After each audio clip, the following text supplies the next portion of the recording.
The sun rose over London on a special day. The big clock called Big Ben rang out 7 times. It was the day of King Charles's coronation. All across the city, people were getting ready. They put up flags on their houses and shops. They set out chairs along the streets. Many people had camped out all night to get the best spots to see the royal family. At Kensington Palace, the lights were already on. The Prince and Princess of Wales had been up since dawn. This day was very important for them. Prince William, tall and handsome in his royal uniform, stood by the window. He looked out at the crowds already forming. His wife Catherine was helping their children get ready in the next room. "George, please stand still while I fix your collar," Catherine said to her oldest son. Prince George was 10 years old now. He wore a small version of his father's uniform. He tried to stand tall and straight, just like his dad. "Will I have to walk the whole way?" asked Princess Charlotte. She was 8 years old and very pretty in her white dress. She had a small silver tiara on her head. It was the first time she was allowed to wear one. "No, dear. We will ride in the car most of the way," Catherine told her. She smiled at her daughter. Charlotte was always asking questions about everything. "I want to wave to the people," shouted Prince Louis. At 5 years old, he was the youngest. He jumped up and down on his bed. He wore a little blue suit that matched his bright blue eyes. "Yes, you can wave," William said as he walked into the room. "But remember what we talked about. This is a serious day. It's the day your grandfather becomes king for real." "But Grandpa has been king for months," said Louis, looking confused. "Today is the official ceremony," George explained to his little brother. "That's what a coronation is. It's when they put the crown on his head in front of everyone." William smiled proudly at George. The boy understood his royal duties well. Someday, George would be king too after William. But that was still far in the future. Catherine checked her own appearance one last time in the mirror. Her dress was white with red details. In her ears were pearl earrings that once belonged to Princess Diana, William's mother. Around her neck was a beautiful necklace the king had given her as a gift. A knock came at the door. A royal assistant bowed slightly. "Your Royal Highnesses, the cars are ready." William nodded. "Thank you. We'll be right down." The family gathered in the hallway. Nannies and assistants fussed over the children, making sure they looked perfect. Catherine bent down and straightened Louis's little blue tie. "Remember," she said to all 3 children, "millions of people will be watching today. They love to see you, but you must be on your best behavior." "Even me?" asked Louis with wide eyes. "Especially you," William said with a small laugh. Everyone knew that Louis was the most playful of the 3 children. At the Queen's Jubilee, his funny faces had made everyone smile. As they walked toward the palace doors, William took Catherine's hand. "Ready?" he asked quietly. "As ready as I'll ever be," she answered. Her smile was calm, but her eyes showed how nervous she felt. This was one of the biggest royal events they had attended since their own wedding. The big doors of Kensington Palace opened. Outside, royal guards stood at attention. The first car waited for them, shiny and black with small flags on the front. The family stepped out into the morning light as cameras flashed all around them. The journey to Westminster Abbey was about to begin. The royal cars moved slowly through the London streets.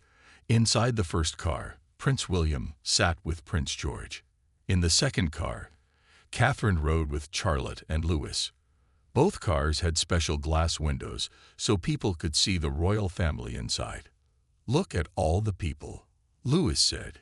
His small face was pressed against the window. Thousands of people lined the streets.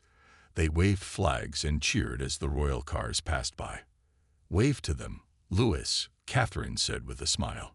Louis waved his little hand very fast. The people waved back and took pictures with their phones. Charlotte sat very straight in her seat. She waved to the crowds too, but her wave was more like her mother's, gentle and graceful. She copied the way Catherine moved her hand. "Mummy, why are some people crying?" Charlotte asked. She pointed to a woman in the crowd who had tears on her face. They are happy tears, Catherine explained. Some people wait their whole lives to see a coronation. The last one was when great-grandmother Elizabeth became queen over 70 years ago. In the first car, George was asking his father serious questions. He wanted to know everything about the ceremony they would see. "Will I have to do anything today?" George asked. His voice was quiet but clear. "You will walk with me during one part of the ceremony," William answered. "You will carry a special cloth. It is an honor that only the first in line to the throne can do." George nodded. He looked out at the crowds. One day, he would be their king. The thought made him feel both proud and a little scared. The cars turned onto a famous street called the Mall. Here, the crowds were even bigger. People stood 10 rows deep. Many had camped out all night just to get a good spot. "There's Uncle Harry," Louis suddenly shouted. He pointed to a tall man with red hair standing with the crowds. Catherine looked where Louis was pointing, but she couldn't see Harry. "I don't think so, Louis. Uncle Harry will meet us at the Abbey." The cars moved past Buckingham Palace, the king's main home. It looked grand with its many windows and big gates. Royal guards in red coats and tall black hats stood outside. "That's where we'll go after the ceremony," Charlotte said. She had been listening carefully when the day was explained to her. "We'll stand on the balcony and wave to everyone. And then we'll see airplanes," Louis added with excitement. He loved watching the special planes that made colored smoke in the sky. As they got closer to Westminster Abbey, the streets got narrower. Police officers on horses made sure the way was clear. The cars slowed down even more. William's car stopped first. Royal helpers opened the door for him and George. They stepped out and waited for the second car. When Catherine's car stopped, more helpers opened the doors. Louis jumped out first, almost too quickly. Catherine gently caught his hand. Charlotte stepped out carefully, holding her dress so it wouldn't touch the ground. The family stood together in front of the ancient church. Westminster Abbey was over 1,000 years old. Its tall towers reached up to the sky. Beautiful colored glass windows showed stories from the Bible. Other important people were already going inside. There were kings and queens from other countries. There were prime ministers and presidents. There were famous singers and actors too. A man in fancy clothes bowed to William and Catherine. "Your Royal Highnesses, please follow me. The ceremony will begin in 30 minutes. The family walked toward the big doors of the Abbey. Louis held his mother's hand tightly. Charlotte walked close to her father. George walked a little ahead, his back straight and his head high. As they entered the dark, cool church, the sound of beautiful music filled the air. The choir was practicing their songs. The family was led to their special seats at the front of the church. The next part of their important day was about to begin. Inside Westminster Abbey, the Wales family was led to their special seats. The huge church was filled with flowers and golden decorations. Tall candles lit up the space with a warm glow. The ceiling was so high that Louis had to bend his head all the way back to see it. "It's so big," whispered Louis to his mother. His eyes were wide with wonder. "Yes, it is," Catherine said softly. "Many kings and queens have been crowned here for hundreds of years." They sat in the front row, very close to where King Charles would sit during the ceremony. Other royal family members were nearby. Princess Anne, the king's sister, nodded to them with a small smile. Queen Camilla's family sat on the other side. George sat very still, looking at everything carefully.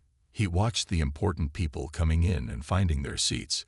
Presidents, prime ministers, and other royals from around the world filled the church. Some wore fancy uniforms with medals.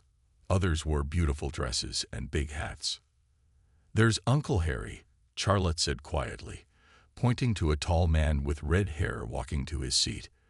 This time she was right. Prince Harry had come from America for his father's big day. He was sitting a few rows behind them. William nodded to his brother with a small smile. Harry smiled back and waved to the children. Louis waved back with great energy until Catherine gently lowered his arm. The church was getting fuller and fuller. Soon every seat was taken. Important-looking people with long robes and special hats moved around, making sure everything was ready. What happens first? Charlotte asked her father. She always wanted to know the plan.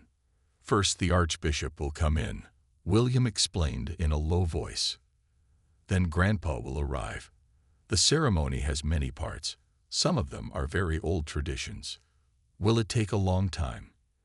Louis asked, already starting to wiggle in his seat. Yes, Catherine answered honestly. But you don't have to sit still the whole time.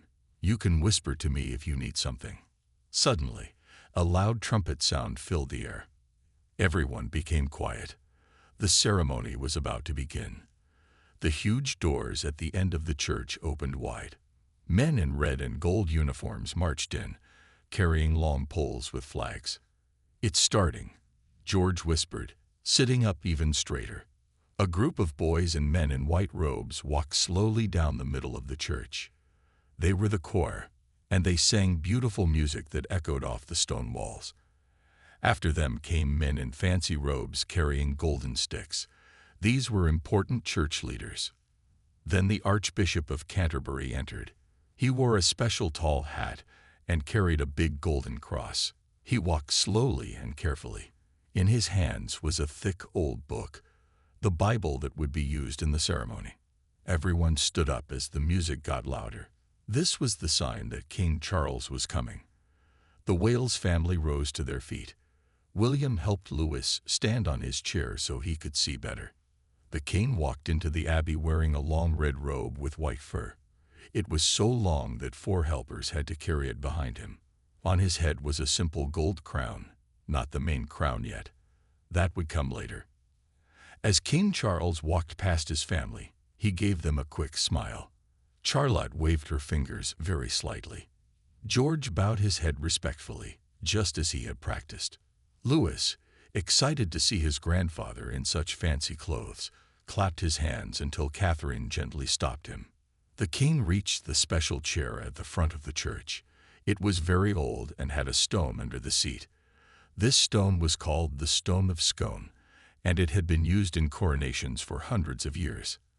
As the king took his place, the music became softer. The Archbishop stepped forward. The great ceremony, with all its ancient traditions, was now truly beginning. The ceremony moved forward with many old traditions. King Charles sat in the ancient chair as the Archbishop spoke special words. Louis leaned against his mother, trying to stay still. The church was warm, and the seats were hard. What's happening now? Louis whispered to Catherine. He didn't understand all the formal parts of the ceremony. The Archbishop is blessing Grandpa, Catherine explained quietly. Now he will promise to be a good king. Everyone in the church could hear King Charles making his promises. He promised to be fair and just. He promised to protect the church. He promised to follow the laws of the country. His voice was clear and strong as he spoke. After the promises, a group of singers began a beautiful song. Charlotte watched them with great interest. She loved music and took piano lessons at home. The song was in Latin, a very old language that people don't speak anymore. It's time, William whispered to George. This was the moment they had practiced for. George nodded and stood up. Together, they walked to where King Charles sat. 4 other important men joined them. George carried a special cloth of gold. His face was serious, but his eyes showed how proud he felt. William stood beside his son, watching him carefully. The Archbishop took the cloth from George and used it in the ceremony. Louis wiggled in his seat, trying to see his brother. "What is George doing?" he asked. "He's helping with a very important part," Catherine said. "He's the youngest page of honor ever to serve at a coronation." Charlotte sat up straight, watching everything with wide eyes. "Will I get to do something special when Daddy becomes king?" she whispered. "Yes, you will," Catherine assured her, "but that won't happen for a long time." When George and William returned to their seats, George was smiling slightly. He had done his part perfectly. William put his hand on George's shoulder, showing how proud he was. The ceremony continued with more prayers and songs. Then came the most important moment. The Archbishop lifted the heavy golden crown high for everyone to see. It sparkled with jewels and precious stones. The crown was very old and had been worn by many kings and queens before. Slowly, carefully, the Archbishop placed the crown on King Charles's head. At that exact moment, trumpets played loudly. Everyone in the abbey stood up and called out together, "God save the king." Louis jumped at the sudden noise. Charlotte clapped her hands softly. George watched with serious eyes, knowing that someday a crown would be placed on his father's head, and then, many years later, on his own. William and Catherine both had tears in their eyes. They were thinking of Queen Elizabeth, who had worn that same crown for so many years. They were also thinking of Princess Diana, William's mother, who never got to see this day. After the crown was placed, other special items were given to the king. He received a golden ball called an orb. He was given a fancy stick called a scepter. He was given a ring that showed he was married to the country. The king sat on his throne, wearing his crown and holding the royal items. All the important people in the abbey bowed or curtsied to him. The Wales family did not need to bow because they were so close to the king. Louis, getting tired of sitting still, leaned over to Charlotte. "Is it almost over?" he whispered. "I'm hungry." Charlotte shook her head. "There's still more," she whispered back. Mummy said it would be a long day. Indeed, the ceremony continued. Queen Camilla was given her own smaller crown. More prayers were said, more songs were sung, but the main part, the crowning of the king, was now complete. After the main part of the ceremony was over, the royal family and all the guests had to wait for King Charles and Queen Camilla to move to a private part of the abbey. There, they would change into different robes for the next part of the day. While everyone waited, Louis began to get restless. "I need to move around," he whispered to Catherine. His little legs had been still for too long. "Just a little longer," Catherine told him. She reached into her small handbag and took out a tiny toy car she had brought just in case. Louis smiled and played quietly with it in his lap. Charlotte watched the other guests in the abbey. She noticed a little girl about her age in a pretty dress. The girl was the daughter of a prime minister from another country. Charlotte smiled at her, and the girl smiled back shyly. George was talking quietly with his father. "Did I do everything right?" he asked. Even though he looked calm on the outside, inside he had been nervous about his special role. "You did perfectly," William assured him. "Great-grandmother would have been very proud of you." When he heard this, George smiled. He had loved Queen Elizabeth very much. She had taught him many things about being royal before she died.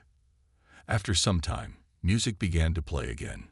King Charles and Queen Camilla returned to the main part of the abbey. They now wore different crowns and robes. These were the clothes they would wear to leave the church and ride back to Buckingham Palace. As they walked past the Wales family, King Charles winked at Louis. The little prince giggled and waved his toy car. Queen Camilla smiled warmly at Charlotte, who gave a perfect small curtsy in return. The king and queen walked slowly down the middle of the church. All the guests stood as they passed. When they reached the big doors, the trumpets played loudly again. Then they stepped outside, where thousands of people were waiting to see them. "Now we follow them," William explained to the children. "But we go in our cars, not in the golden coach like Grandpa and Camilla." The Wales family, along with other royal family members, were led outside in a special order. When they stepped out of the abbey, the bright sunlight made them blink. The cheers from the crowds were much louder out here than they had been inside the church. Louis covered his ears for a moment, surprised by the noise. Then he smiled and waved with both hands. The crowd cheered even louder when they saw him. Charlotte waved too, copying her mother's gentle motion. George walked tall beside his father, nodding politely to the people. He was learning that a simple nod could mean as much as a big wave. Photographers took hundreds of pictures as the family made their way to their cars. Catherine made sure to keep the children close. There were so many people that it would be easy to get separated. As they reached their car, they could see the golden coach that would carry the king and queen. It was huge and decorated with gold. 8 white horses pulled it. Men in red uniforms walked beside the horses. "That coach is over 200 years old," William told the children as they got into their own car. "It's very beautiful, but not very comfortable to ride in." "I'm glad we have a normal car," said Louis, bouncing on the soft seat. The royal cars formed a line behind the golden coach. Slowly, they began to move through the streets of London. The journey back to Buckingham Palace would take longer than the journey to the Abbey.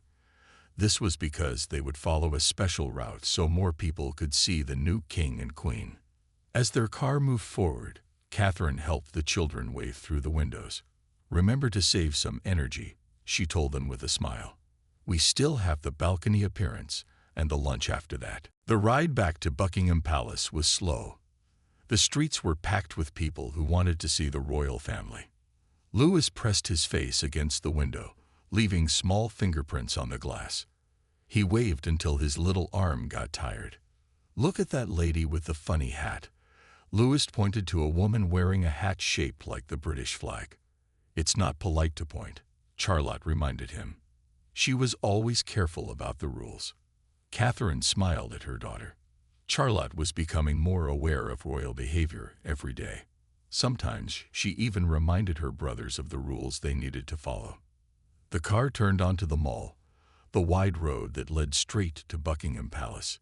Here, the crowds were bigger than anywhere else. People stood 20 rows deep in some places. They cheered and took pictures as the royal cars passed by. "Did you know," William told the children, "that when I was a little boy, I rode in the golden coach with my mother and father at their wedding?" "Was it bumpy?" asked Louis, who was always interested in vehicles. "Very bumpy," William laughed, "and hot too. I'm glad we have air conditioning in our car today." George looked out at all the people. "There are even more people than at the Queen's funeral," he said quietly. William nodded. "Yes, but today is a happy day.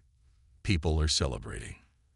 As they got closer to the palace, they could see soldiers lined up along the road. They wore red coats and tall black fur hats. These were the famous guards that protected the royal family. They stood very still, not moving even when people took pictures of them. "How do they stand so still?" Charlotte wondered. She tried to sit without moving, but found it very hard. "They practice a lot," Catherine explained, "and they are very proud to be there on this special day." Finally, the cars reached the gates of Buckingham Palace. Unlike normal days, the gates were wide open. The golden coach carrying King Charles and Queen Camilla went in first. Then the cars with the royal family followed. Inside the palace grounds, away from the public, the mood changed. Staff members rushed around, making sure everything was ready for the next part of the day. As soon as the Wales family got out of their car, royal helpers came to guide them. "Your Royal Highnesses, please follow me," said a woman in a smart uniform.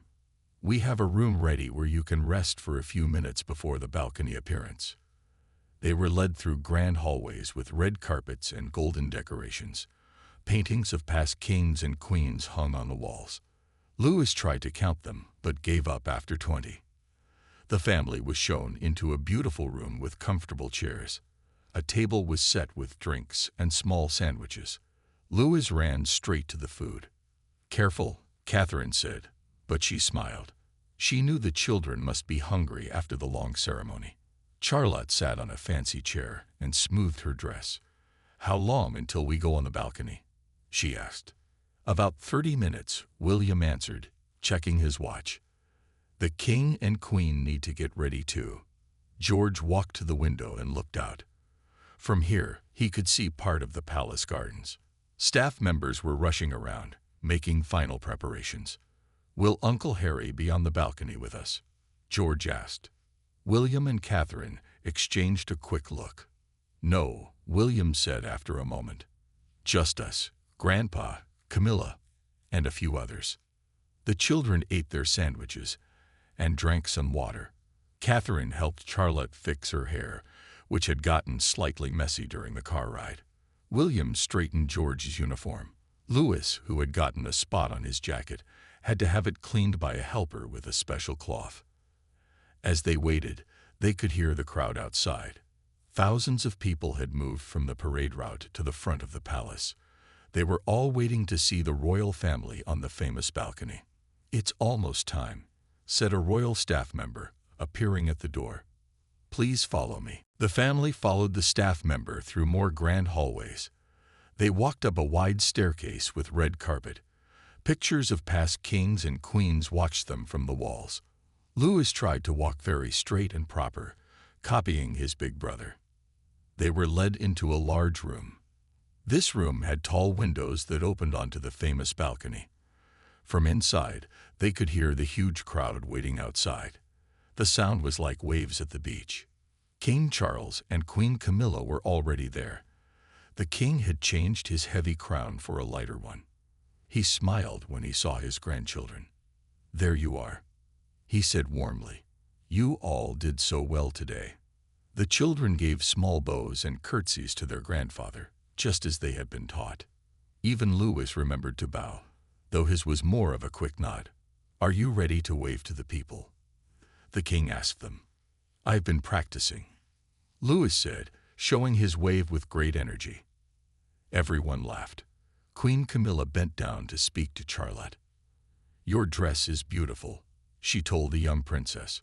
Charlotte smiled shyly and thanked her. A staff member came to speak quietly to the king. "Your Majesty, it's time." King Charles nodded. He looked at his family and took a deep breath. "Well, here we go," he said. The tall windows were opened by two men in fancy uniforms. Bright sunlight streamed in. The roar of the crowd grew much louder. The family could now see the huge mass of people filling the area in front of the palace. There were thousands and thousands of them, waving flags and cheering. The king and queen stepped out first. The cheers grew even louder. William and Catherine exchanged quick glances, making sure the children were ready. Then the Wales family followed onto the balcony. The sight was amazing. From the balcony, they could see all the way down the mall. People filled every space. Some sat on shoulders to see better. Some held up phones to take pictures. Many waved flags or held signs that said, "God save the king." Louis's eyes went wide at the sight. He had seen crowds before, but never this big. He waved with both hands, jumping a little with excitement. The crowd loved it and cheered even more when they saw him. Charlotte stood close to her mother. She waved in the proper way she had practiced, moving her hand gently from side to side. George stood tall next to his father. His wave was becoming more like William's, dignified and calm. The family spread out along the balcony. Other royal family members joined them: Princess Anne, Prince Edward and his wife Sophie, and their children. Together, they made a picture that would be in history books for years to come. King Charles raised his hand, and the crowd cheered again. Catherine bent down to speak to Louis. "Look up at the sky," she told him. "The planes will come soon." Right on time, they heard the roar of engines. First came helicopters, flying in perfect lines. Then came older planes from past wars, moving slowly across the sky. Finally came the modern fighter jets, sleek and fast. "Here they come," William said to the children. The last group of planes flew directly over the palace. As they passed, they released streams of red, white, and blue smoke, the colors of the British flag. The smoke trails made perfect lines across the blue sky. "Wow!" shouted Louis, forgetting for a moment that he was supposed to be quiet. But nobody minded. Even the king laughed at his grandson's excitement. Charlotte clapped her hands in delight. George watched with a big smile on his face. For a moment, they were just children enjoying a wonderful show, not royal princes and a princess with duties and responsibilities. The planes finished their display with a final roar of engines. The crowd below cheered and waved their flags harder than ever. It was a perfect moment. The new king, his family, and his people all together on this historic day. After the planes flew away, the royal family stayed on the balcony for a few more minutes. They waved to the happy crowds below. Then, one by one, they stepped back inside the palace. The tall windows were closed behind them. That was amazing, Louis said, jumping up and down. His face was flushed with excitement. You did very well, Catherine told all three children. I'm proud of how nicely you behaved today. King Charles came over to speak with them. Thank you all for your support today, he said. His voice was a little tired after the long ceremony. William put his hand on his father's shoulder. It was perfect, he said. Mother would have been so proud. For a moment, the king's eyes looked sad. Princess Diana, William's mother, had died many years before. She never got to see her son grow up or meet her grandchildren, but her memory was still very important to the family. Now, said the king, we have the lunch to attend. But first, I think we all need a short rest. The family was led to a set of private rooms. These rooms were usually only used by the royal family. They were not open to the public. Here, they could relax away from cameras and crowds. Catherine helped Louis take off his jacket. His white shirt underneath was a little wrinkled. Charlotte sat in a soft chair and took off her shoes for a moment. Her feet hurt from standing so long. George loosened his collar and sighed with relief. Can I have more food? Louis asked. The small sandwiches earlier had not been enough for a growing boy. There will be a big lunch soon, William told him. But yes, you can have a snack. He asked a staff member to bring some fruit and cookies for the children. While they waited, Catherine checked her phone for the first time that day. Look, she said, showing the screen to William. The pictures are already all over the news. William looked at the photos of their family on the balcony. They got Louis's excited face perfectly, he said with a laugh. George came to look too. Will people all over the world see these? He asked. Yes, Catherine nodded. The coronation was shown on TV in almost every country. So I'm famous? Louis asked with big eyes. You're not famous for being you, Charlotte explained to her little brother. You're famous for being part of our family. There's a difference. William and Catherine exchanged surprised looks. Their daughter was wise beyond her years. After about 30 minutes of rest, it was time for the lunch. The family walked to the grand state dining room. This huge room had a table that could seat over 100 people. Today it was full of kings, queens, presidents, and other important people from around the world. When the Wales family entered, many people stood up to greet them. Some wanted to meet the children, especially George, who would one day be king. The children shook hands politely, just as they had been taught. Your son has good manners, said a queen from another country to Catherine. He will make a fine king someday. Thank you, Catherine said with a proud smile. We hope that day is still far in the future. The family was seated near King Charles at the head of the table. Special child-sized chairs had been brought in for Louis and Charlotte. The table was set with golden plates and crystal glasses. Beautiful flowers decorated the center of the table. Louis looked at all the forks and spoons with confusion. Which one do I use? He whispered to his mother. Start from the outside and work your way in, Catherine whispered back. Just watch what I do. As the first course of food was served, Louis's eyes lit up. After the long day, he was very hungry. Charlotte sat up straight, remembering to put her napkin on her lap. George watched the adults, copying how they held their glasses and used their silverware.